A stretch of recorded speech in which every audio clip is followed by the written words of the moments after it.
हमारे गुरु दादा भगवान, गीता भगवान, अम्मा जी को करोड़ों करोड़ों दंडवत प्रणाम है। राधे राधे राधे राधे राधे राधे, जय श्री कृष्ण, राधे राधे।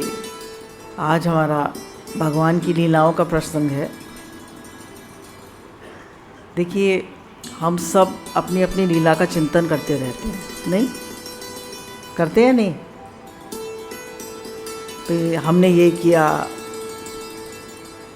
हमारे साथ जो है उन्होंने ये किया, कुछ राग द्वेष आत्मक, कुछ अच्छी कुछ बुरी लीलाओं का ही चिंतन करते रहते हैं। कुछ अपनी, कुछ अपने वालों की, कुछ अपने आसपास वालों की। तो जितना भी संसार का चिंतन होता है वो राग द्वेषात्मक होता है, या तो उसमें राग होता है या द्वेष होता है। पर जो भगवान की लीला का चिंतन होता है वो दिव्य होता है, दिव्य अति दिव्य होता है। तो अगर हमें संसार की लीला का चिंतन काटना है तो भगवान की लीलाओं का चिंतन करना पड़ेगा। बोलिए भाग्य बिहारी लाल की जय। क्यों भगवान की लीला चिंतन कराया? आप सोचेंगे ये सब क्यों करा रहे हैं, इसका महत्व तो समझिए। लीला चिंतन करने से हमारा अंतःकरण शुद्ध होता है, हमारा भगवान से प्रेम बढ़ता है, और हमारी अपनी लीला चिंतन जो राग द्वेषात्मक है वो कटता है। तो जब आप लोग कहते हैं ना, अक्सर ही लोगों का प्रश्न होता है, जब हम नाम जप करते हैं तो हमारा मन भागता है, इधर उधर जाता है। तो भगवान की लीलाओं का चिंतन करिए। गुरु जी तो कहते हैं आपके घर में भगवान आ गए हैं, आपने दरवाज़ा खटखटा रहे हैं, आपने खोला तो भगवान आ गए। अब चिंतन करिए। आप वृंदावन धाम आए हैं, आप एक एक वृक्ष को प्रणाम कर रहे हैं, लता पताओं को प्रणाम कर रहे हैं, वायु देवता को प्रणाम कर रहे हैं, अग्नि देवता को प्रणाम कर रहे हैं। ये सब लीला चिंतन ही तो है, सब तत्वों को प्रणाम कर रहे हैं। तो अभी हम लीला चिंतन क्यों करते हैं? ताकि हमारी अपनी लीलाएं कट जाएं। जब से हमारा मन कभी बड़ा परेशान है, कभी बड़ा दुखी है, कुछ ऐसी लीला हो गई है घर में, ये सब लीलाएं होती हैं। तो गुरु कहते हैं लीला में नहीं, लीलाधारी का चिंतन करो। लीला का नहीं, लीलाधारी का, भगवान का चिंतन करो। कल आपको नाम जप की महिमा बताई थी, आज लीला की महिमा सुनिए। तो भगवान का क्या है? भगवान का नाम, भगवान का गुण, भगवान का रूप और भगवान की लीला, इन सब का चिंतन करना है। तो संसार का नाम और रूप कट जाएगा। संसार क्या है? नाम और रूप। नाम रूप का नाश है, ब्रह्म का प्रकाश है। तो जो नारायण है उसमें से उनमें 60 गुण हैं, 60 गुण। अब भगवान श्री कृष्ण में 4 एक्स्ट्रा हैं, रूप, गुण, वेणु और प्रेम। रूप आप जानते ही, उनका रूप जो है, एक उसमें पढ़ा था कि उनमें इतना इतना इतना सौंदर्य है, इतनी चमक है। हम तो सोचते हो तो सांवले थे, तो उनका सौंदर्य ऐसा था कि करोड़ों कामदेव उनके सौंदर्य के सामने फीके थे। करोड़ों चंद्रमा, करोड़ों सूर्य में भी इतना प्रकाश नहीं था जितना उनमें प्रकाश था। करोड़ों सुगंध, सारे जगत में जितनी भी सुगंध है, उनके सुगंध से कहीं ज़्यादा श्रेष्ठ। उनकी महिमा, उनका प्रभाव अनेकों ब्रह्मा विष्णु महेश से कहीं ज़्यादा था। सबको मिला दिया जाए, जितनी भी सृष्टियाँ हैं जगत।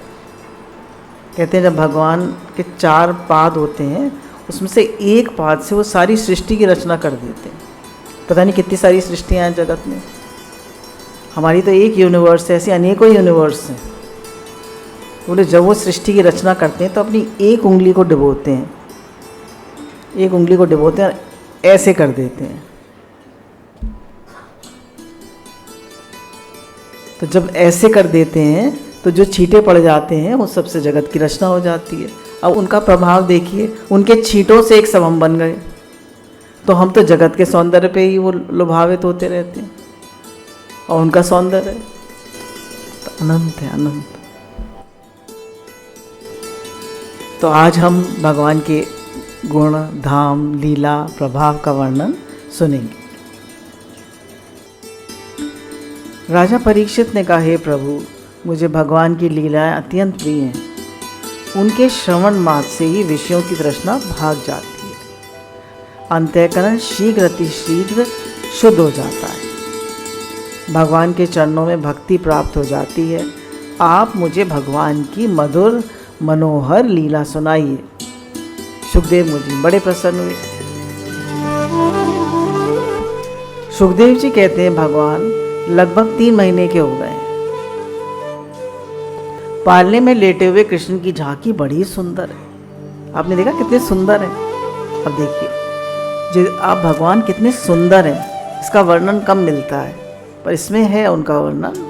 तो इसको हम बड़े ध्यान से, बड़े प्रेम से मन में लीला चिंतन करते हुए, पिक्चराइज करते हुए सुनेंगे। ठीक है। बड़े बड़े मनोहर नेत्र हैं, लाल लाल अधर है, काले घने घुंघराले बाल हैं, नवीन कोपलों के समान लालिमा लिए बड़े ही कोमल नन्हे नन्हे हाथ और चरण, और उनमें छोटी छोटी उंगलियां हैं।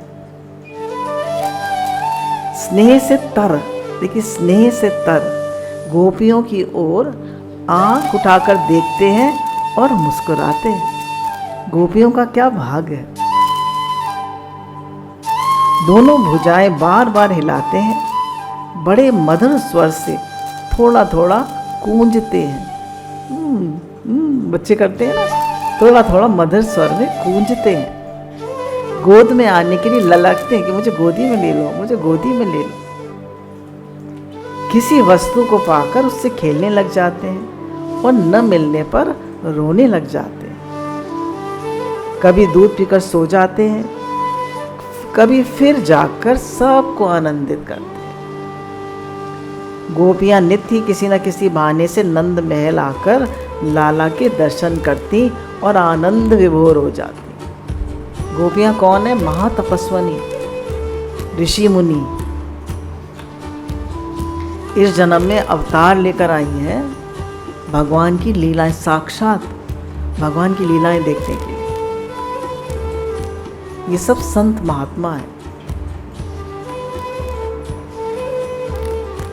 जिसका हृदय भगवान के ऐसे सुंदर मनोहर रूप में अटक जाता है, वह संसार की आसक्ति से छूट जाता है। अगर आपने भागवत जी पढ़ी होगी तो उसमें जगह जगह भगवान का रूप का वर्णन है, जगह जगह। एक दिन ऐसे सुंदर बालकृष्ण पालने में लेटे हुए थे और लेटे लेटे कृष्ण ने करवट बदली। यशोदा मैया ने देख लिया, आज लाला ने करवट बदली, आज लाला ने करवट बदली, आज लाला ने करवट बदली। यशोदा मैया को इतना आनंद, इतना आनंद। कहते हैं ना हमारे बच्चे भी होते हैं तो कहते हैं आज उन्होंने करवट बदली। इतनी खुश, इतनी खुश, इतनी प्रसन्न। नंद बाबा को भाग कर बताती हैं, आज कन्हैया ने करवट बदली, आज लाला ने करवट बदली। तो नंद बाबा ने कहा फिर क्या करना है? तो मैया बोली उत्सव मनाओ, लाला ने आज करवट बदली है, भगवान शंकर का अभिषेक कराओ। बात बात पे भगवान शंकर का अभिषेक होता रहता था। ब्राह्मणों को भोजन कराओ, दक्षिणा दो और गोकुल के ब्रजवासियों को बुला करके भोजन कराओ। आपने कराया आज भंडारा? कराया?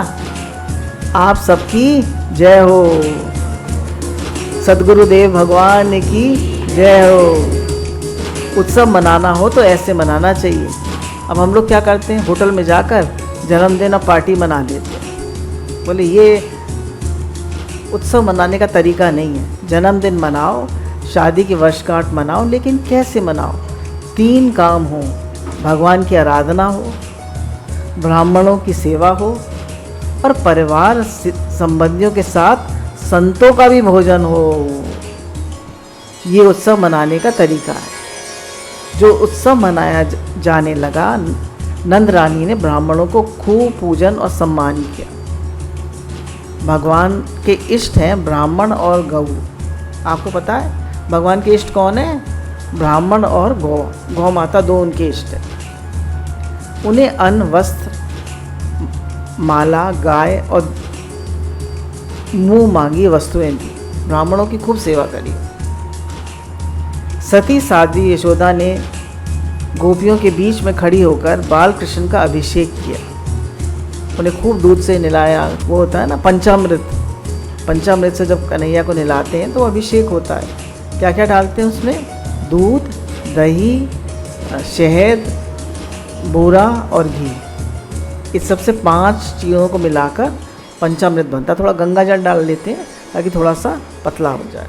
फिर उसको नहलाते हैं। फिर उसको नहला के जो चरणामृत बचता है वो सबको प्रसाद रूप में दे दिया जाता है। तो उन्होंने खूब उनका अभिषेक किया कृष्ण का।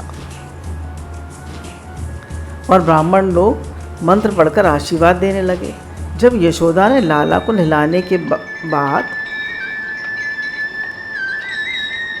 तब ये देखा कि लाला मेरी की नेत्रों में नींद आ रही है। अपने पुत्र को धीरे से शैया पे सुला दिया। अब ये शैया कहाँ थी? ये छकड़े के नीचे एक पालने के रूप में थी। ब्रज में बैलगाड़ी को छकड़ा कहते हैं। मतलब अब उन्हें सब कुछ हो गया, अब उन्होंने उसको एक पालना था जो कि बैलगाड़ी के नीचे लटका हुआ था, है ना। ऐसे करके एक हुक्सा बना हुआ था, उसमें बैलगाड़ी के नीचे लटका दिया था। अब लाला मैया को लगा अब तो लाला सो गया है, मैं सब ब्रजवासियों की सेवा कर लूँ, ब्राह्मणों को दान दे दूँ, मैं अपना सब काम करूँ। अब मना उत्सव लाला कर रही हैं, पर लाला की तरफ ध्यान नहीं। अब लाला बड़े जेलस लवर, वो कहते हैं मेरी तरफ ध्यान नहीं दोगे तो मैं तुम्हारा कुछ उलट पुलट कर दूंगा। अब आप सब लोग सुन लीजिए, अगर भगवान से ध्यान हटा तो भगवान कुछ गड़बड़ करेंगे, इसलिए एक ध्यान उनकी तरफ बराबर लगा के रखिए। प्रभु ते भूलियाँ तो व्यापई सभी रो, भगवान को नहीं भूलना है। लाला को लिटाकर यशोदा मैया ब्रजवासियों व गोपियों का स्वागत सत्कार में तन्मय हो गई। तभी एक असुर आकर छकड़े पर बैठ गया। असुर ने सोचा सब लोग काम में लगे हैं, ऐसे में बढ़िया मौका है इस बालक को मारने का। शक्टासुर उसका नाम हो गया क्योंकि छकड़े पर बैठा हुआ था। श्री कृष्ण ने देखा शक्टासुर को, शक्टासुर ने देखा भगवान श्री कृष्ण को। बाल कृष्ण ने कहा अच्छा मामा तू भी आ गया, तेरा भी उद्धार होगा। देख तू मेरे को मारता है या मैं तेरे को मारता हूँ, तो देखें कौन किसको मारता है। भगवान कृष्ण ने अपना चरण उठा करके दाहिने पैर से छकड़े को ऐसी जोर से लात मारी कि छकड़ा उलट गया और शक्टासुर का उद्धार हो गया। बोलिए बाल कृष्ण भगवान की जय, हमारे लाला की जय। बड़ा ही भयंकर शब्द हुआ, सब लोग भागे दौड़े, क्या हुआ क्या हुआ, किसने तोड़ा छकड़ा, क्या हुआ। बर्तन टूटे, दही बिखर गया। यशोदा मैया भागी भागी आई। छोटे बच्चे खेल रहे थे, 4-4 5-5 वर्ष के। मैया ने झट लाला को उठा लिया, फिर बच्चों से पूछा छकड़ा किसने तोड़ा। बच्चों ने कहा मैया छकड़ा लाला ने तोड़ा। पैर बढ़ाया और मारा और छकड़ा टूट गया। यशोदा मैया बोली तुम लोग कितना झूठ बोलते हो, मेरा 3 महीने का लाला अपनी टांग बढ़ा देगा, उसकी टांग कोई छोटी और लंबी होती है, कितना झूठ बोलते हो तुम लोग। भगवान कृष्ण ने ऐसी विलक्षण लीला करी, यशोदा मैया को विश्वास ही नहीं करे, कोई भी विश्वास नहीं करेगा, ऐसे लीलाधारी हैं ये। मैया बोली तुम लोग झूठ बोलते हो, चलो कोई बात नहीं। मैया नंद बाबा से कहा लाला का अभिषेक और कराओ। बोले अब किस लिए, अभिषेक ही होता रहता है। बोले लाला बच गया ना, इसलिए असुर से बच गया। फिर अभिषेक हुआ, फिर ब्राह्मणों को दक्षिणा मिली। दान पुण्य ही मनुष्य की रक्षा करता है। ध्यान दीजिएगा, हमारे गुरु कितना कहते हैं सबकी सेवा करो, सबकी सेवा करो। ध्यान दीजिएगा, दान पुण्य ही मनुष्य की रक्षा करता है। ब्राह्मणों का दिया हुआ आशीर्वाद कभी व्यर्थ नहीं जाता, दीन दुखियों का दिया हुआ आशीर्वाद कभी व्यर्थ नहीं जाता। भगवान की लीला से अनेक उद्देश्य पूरे होते हैं। क्या क्या उद्देश्य पूरे होते हैं? विप्र, ब्राह्मण, धेनु, गाय, सुर, देवता, संत, है ना। संत जितने भी संत हैं जो भजन करते हैं वो संत, जो अंत को जाने वो संत, और लीन मनुज अवतार, इनके लिए भगवान ने अवतार लिया। इन्हीं के लिए तो भगवान का अवतार है, भक्तों के लिए, ब्राह्मणों के लिए, गायों के लिए, संतों के लिए। अब इससे शिक्षा क्या मिलती है शक्टासुर की लीला से? देखिए, अगर आप नोटों के बंडल, सोना, चांदी, पैसा, धन, मान, कीर्ति को अपनी छाती पे रखेंगे ना, छाती पे, इन्हीं में मन लगाए रहेंगे, तो भगवान आपकी गाड़ी को पलट देंगे।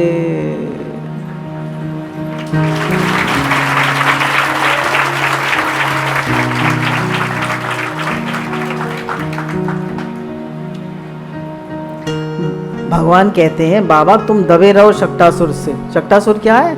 ये धन, मान, बड़ाई, नाम, कीर्ति सब शक्टासुर।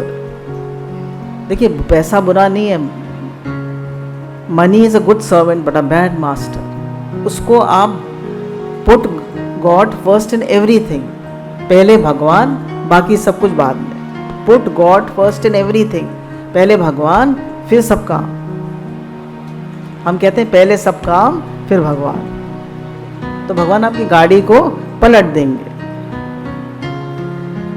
शक्टासुर से ऊपर तो दुनिया में कुछ नहीं रह सकता, सब उसके ऊपर रहने वाले हम हैं। भगवान कहते हैं सब के ऊपर रहने वाले हम हैं। अब बालकृष्ण थोड़े बड़े हो गए हैं, घुटनों घुटनों चलने लगते हैं। एक दिन चलते चलते नंद भगवान के दरवाजे पर पहुंच गए। दरवाजे पर पहले देहली थोड़ी ऊंची ऊंची हुआ करती थी, पहले तो देहली पे चढ़ गए बड़ी मुश्किल से। अब वो देखिए लीला कर रहे हैं, तो उन्होंने कहा चलो नीचे बाहर भी देखूं कैसी दुनिया है। तो अब देहली पे लटक गए, पैर नीचे पहुंच नहीं रहे। अब आप सब इमेजिन करिए, लीला चिंतन करिए। अब हमारे कन्हैया देहली पर लटके हुए हैं, लाला देहली पे लटके हुए हैं, जिन्होंने 2 पैर में 7 लोग नाप लिए। 2 पैर में 7 लोग नाप लिए। उनको दिल्ली में चढ़ने में परिश्रम हो रहा है। वाह क्या बात है, बहुत परिश्रम करके दिल्ली पे चढ़ गए। अब आगे लटकावे तो ज़मीन तक ना पहुँचे, छोटे हैं ना अभी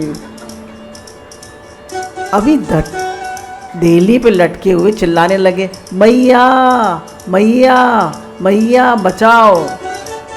उसी समय देवऋषि नारद आ गए, रोज आया करते थे नंद भवन भगवान की लीला देखने के लिए। नारद जी ने देखा, अरे ये देहली पे लटका हुआ साक्षात ब्रह्म परमात्मा चिल्ला रहा है। अरे जिनको भवसागर का भय हो, दुनिया का भय हो, जो वेद शास्त्र का अध्ययन करें, मैं तो नंद बाबा यशोदा मैया के चरणों की वंदना करता हूँ, जिनके प्रेम के वशीभूत होकर बाल ब्रह्म परमात्मा देहली पर लटका हुआ मैया मैया चिल्ला रहा है। बोले जिनको मोक्ष पाना हो, जिनको पाप किए हो, जिन्हें डर हो, वो वेद शास्त्र पढ़े। मैं तो भगवान की लीलाओं का चिंतन कर रहा हूँ। तीनों लोगों का स्वामी देहली पे लटका हुआ चिल्ला रहा है, मैया मैया मैया। सोचिए, आप लोगों को आनंद नहीं आ रहा?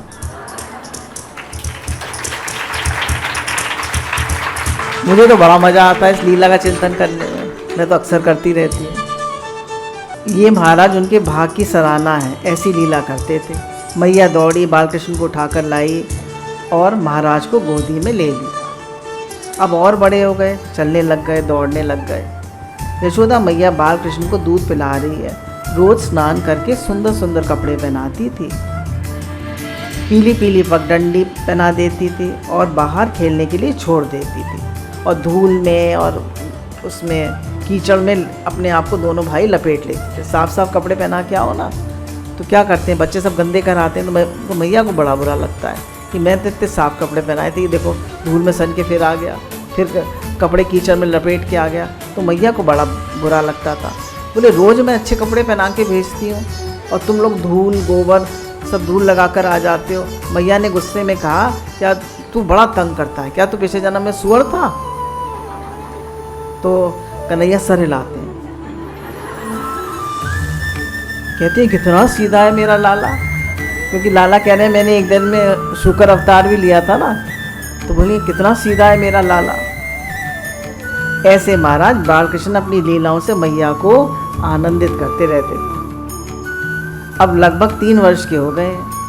मैया ने एक दिन उनको माखन खाने को दिया। माखन जैसे ही बालकृष्ण ने खाया, इतना अच्छा लगा, इतना अच्छा लगा। उनको लगा कि अभी तक मैया ने माखन क्यों नहीं दिया। अब तो कहते हैं माखन खाओगे तो कोलेस्ट्रॉल बढ़ जाएगा।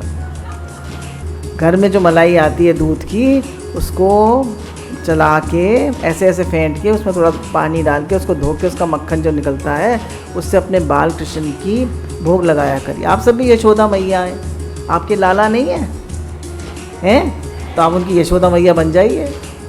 सारी माताओं की जय और सारे नंद बाबाओं की जय। आप सब बन जाइए अपने अपने लाला के। रोज़ लीला करते हैं वो। अगले दिन जब मैया तैयार करके बालकृष्ण को छोड़ा खेलने के लिए, वो खेलने गए ही नहीं। जहाँ माखन रखा था उस कमरे में घुस गए। बधे जनार्दन धनाधन धनाधन मक्खन खाए जाए। मैया ने आवाज़ दी, कन्हैया। आवाज़ नहीं आई। फिर आवाज़ दी, कन्हैया।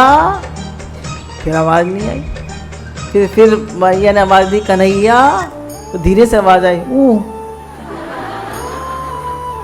तो जब बालक कुछ बोले नहीं तो उसका मतलब या तो कुछ शैतानी कर रहा है या कोई मुसीबत में फंस गया है। तो मैया ने जाके देखा कि दनादन माखन की घड़े में हाथ डाले, मटकी में हाथ डाले, दनादन मक्खन खा रहे हैं। तो मैया ने कहा, क्या कर रहा है? बोले, मैया मैं तुम्हारा काम कर रहा हूँ। बोले, क्या काम कर रहा है? बोले, मक्खन में चींटी घुस गई है ना, वो निकाल रहा हूँ।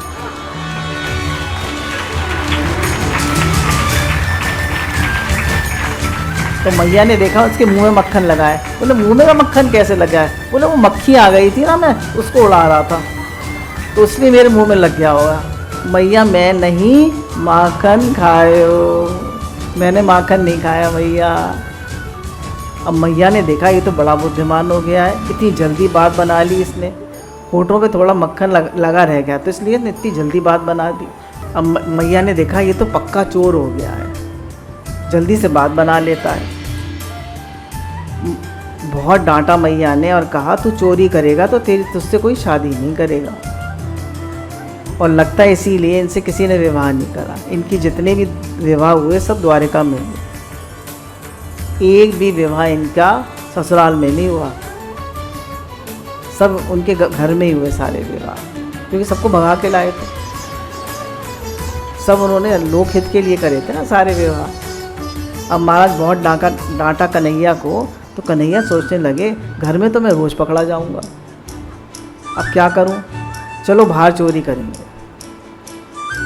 अब बाहर माखन चोरी करना है तो अकेले तो काम चलेगा नहीं।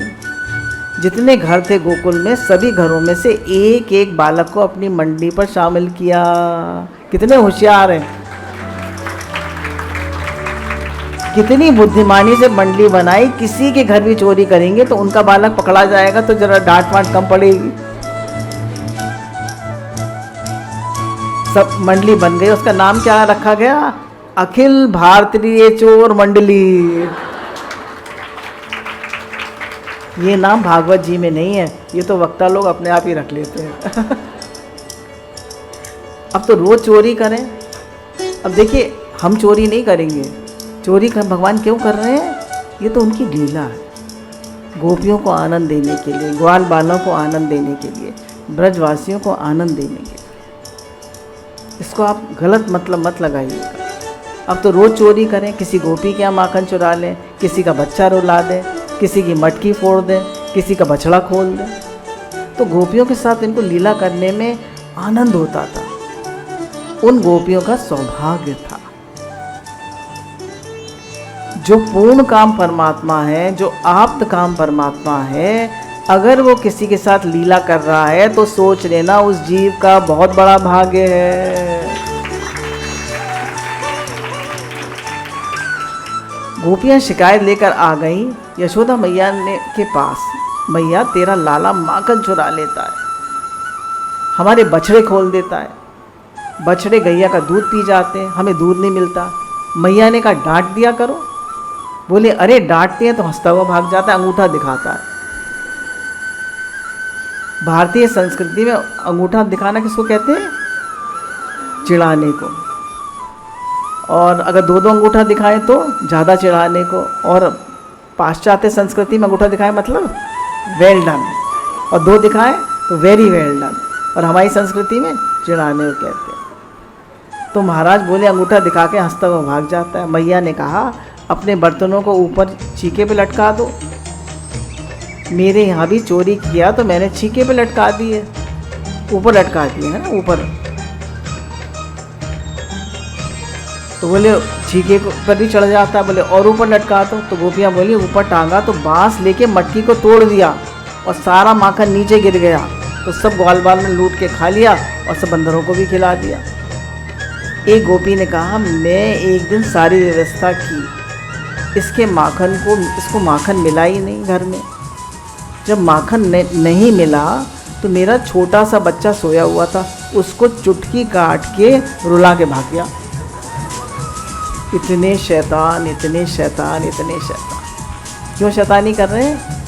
सब गोपियों को आनंद दे रहे हैं, उनको उनके चित्त को चुरा रहे हैं।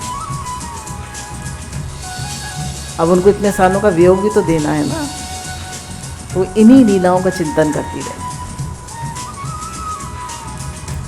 इतने शरारती थे कि शायद आज भी कोई बालक इतना शरारती नहीं होगा। गोपी ने पूछा बच्चों को क्यों रुलाते हो? बेचारा सो रहा था, उसको चुटकी क्यों मारी? रुला दिया, जगा दिया, भला इससे क्या मिला? बालकृष्ण बोले अगर मक्खन छुपा कर रखोगी, मक्खन नहीं दोगी तो हम तुम्हारे बच्चों को रुलाएं। मैया कहती है मेरी बात समझ में नहीं आती। नंद बाबा के घर में 9 लाख गाय हैं, घर दूध दही से भरा हुआ है, ये चोरी क्यों करता है? तुम्हारे पास कोई प्रमाण है? तो गोपियाँ कहती हैं अब तुम्हें पकड़ के दिखाएंगे लाला को। तो एक दिन सारी गोपियाँ इकट्ठी हो गई, खूब सारा मक्खन निकाला और ऊपर टांग दिया। भगवान को सब खबर है, 2-3 मटकियों में मक्खन लटका हुआ है। और भगवान जब अपनी उसके साथ आए, मंडली के साथ, तो देखा कि भाई मटकियाँ लटकी हुई हैं, उनमें घंटी बंधी हुई है। तो घंटी से पूछा तू यहाँ क्या कर रही है? तो घंटी ने बताया भगवान तो सबसे बात कर लेते हैं, जड़ चेतन। तो घंटी ने कहा तुम्हें पकड़ने के लिए रखा गया है, तो जब तुम माखन खाओगे तो मैं बजने लगूंगी। भगवान ने कहा ना तुम मत बजियो। तो घंटी ने कहा ठीक मैं नहीं बजूंगी। अब ग्वाल वालों ने माखन खाया, घंटी नहीं बजी। बंदरों को खिलाया, घंटी नहीं बजी। पर जब कन्हैया की बारी आई, कन्हैया ने जैसे ही माखन खाना शुरू किया, घंटी ने बोलना शुरू कर दिया टन टन टन टन टन टन टन टन टन टन टन टन टन टन टन टन, और खूब जोर से बजने लगी। सारी गोपियाँ निकल आई। तो भगवान को बड़ा बुरा लगा कि मैंने बंदरों को खिलाया तब नहीं बजी, जब ग्वाल बालों को खिलाया तब नहीं बजी। घंटी से पूछा अब क्यों बजी? तो बोली लाला अगर तुम माखन खाओगे और मैं नहीं बजूंगी तो मेरा तो अस्तित्व ही खत्म हो जाएगा। क्योंकि घंटी बजाते हैं ना भोग लगाने से पहले, मेरा तो अस्तित्व ही खत्म हो जाएगा। अब गोपियाँ भाग आई, सब निकल आई और कन्हैया को पकड़ लिया। उनको बोले अब तो मैं ले चलेंगे यशोदा मैया के पास। कन्हैया ने बहुत प्रार्थना की ताई जी आज छोड़ दो, आज के बाद कभी नहीं आएंगे। गोपियों ने कहा रोज आते हो, पकड़े तो आज गए हो। ब्रज की गोपियाँ घूंघट डालती थी तो वो घूंघट डाली थी। कन्हैया ने देखा कि अब तो ये पकड़ कर ले जाएगी। कन्हैया ने बड़े प्रेम से कहा कन्हैया तो सारी कलाओं के गुरु हैं ना गोपी, अब तो मैं चल ही रहा हूँ ना, तो इतनी ज़ोर से मेरा हाथ क्यों पकड़ा है? मेरे हाथ में दर्द होने लगा है, तो अब तो मेरा दूसरा हाथ पकड़ लो। तो उन्होंने अपना दूसरा हाथ पकड़ाया। इतनी देर में उसके लाला को कहा तू इधर आ, और उसी का लाला जिस जो लड़की ले जा रही थी उसी के लाला का हाथ उसके हाथ में पकड़ा दिया। बोलिए बाल कृष्ण भगवान की जय। अब तो कन्हैया ने गोपी के बेटे का हाथ ही उसको पकड़ा दिया। गोपी को घूंघट में दिखा नहीं, दोनों एक ही अवस्था के थे महाराज। अब तो अपने बेटे का हाथ पकड़े लिए जा रही है। कन्हैया तो अब देखिए कितने शैतान है, अब उसके बेटे का हाथ उसी को पकड़ा दिया। कन्हैया तो दूसरे रास्ते से भागकर घर पहुंच गए मैया के पास और कहा, मैया मैया भूख लगी है। मैया बोली, खाओ माखन खाओ, दूध पियो, रोटी खाओ। अब कन्हैया घर में माखन खा रहे हैं और छिपके बैठ गए। इधर गोपी बड़े स्वाभिमान से जा रही है, आज तो कन्हैया रंगे हाथों पकड़ा गया और नंदरानी को दिखाऊंगी। गोपी पहुंच गई यशोदा मैया के पास और कहा, देख मैया, आज तेरे लाला को पकड़ के लाई हूं। कन्हैया ने अंदर से कहा, मैया सुन ले, ये क्या कह रही हैं गोपियां, ऐसे ही शिकायत करती है तुमसे मेरी। देख मैं तो यहाँ बैठा हूँ, बाहर ये क्या कह रही हैं, मैं तो खेलने जाता हूँ, आज तू स्वयं देख ले, मैं कोई चोरी वोरी नहीं करता। मैया ने कहा, लाला तू सच्चा, ये सब गोपियाँ झूठी।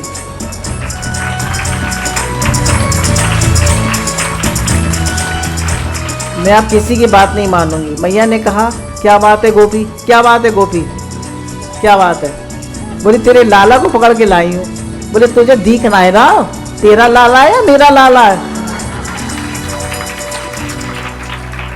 उसने घूंघट उठा के देखा और एक थप्पड़ मारा लाला को, अपने लाला को। बोले, तू कहाँ से आ गया मरा, तू कहाँ से आ गया?